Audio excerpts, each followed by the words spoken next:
Mr. President, thank you for having us in your home. I think the main thing I take away from you is work ethic. Some we preach, and nobody works harder for America than you. So thank you for setting a good example. That's tonight's red hot video, the coach of the national baseball champion LSU Tigers, thanking President Trump for working harder than anyone for Americans at a ceremony at the White House.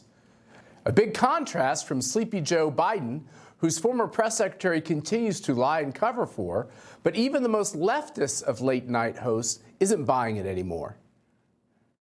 No one is saying that he didn't age. I'm talking about, did he have the questions that I was getting, the mental acuity? Was he able to govern?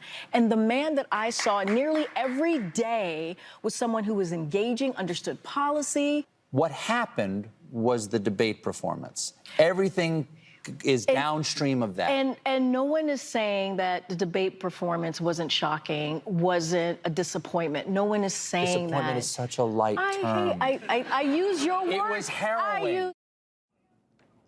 When you lose Colbert, that's not so good.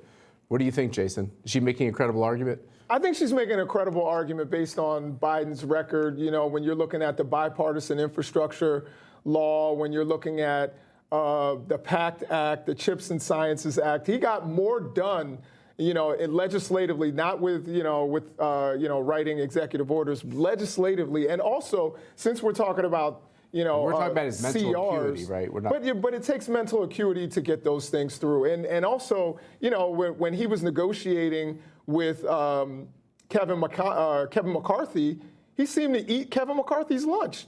And they were negotiating one-on-one, and Kevin McCarthy had Jason to say says, Jerry, that Joe Biden still had his fastball to the end. Do you think that's credible?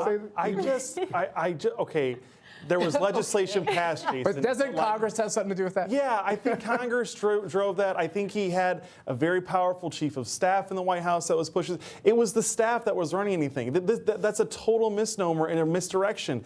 Joe Biden was obviously a dementia patient in the White House, being taken advantage of by these staffers. He did like 7,200 pardons at the end of it. I don't think he could sit down and sign 7,200 of those. He's the auto pen president. Everyone knows it. And the Democrats are not going to recover until they admit that he was a dementia patient.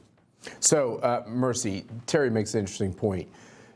Acknowledging that Joe Biden, they covered for him.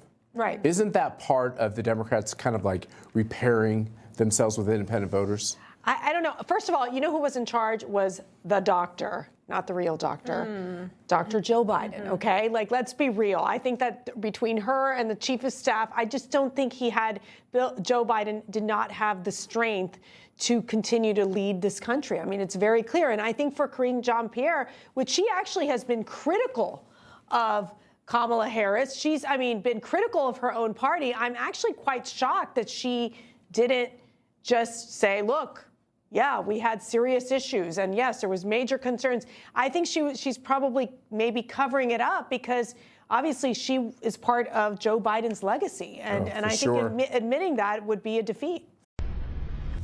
Information. Truth is freedom. Is Newsmax. It's real news for real people.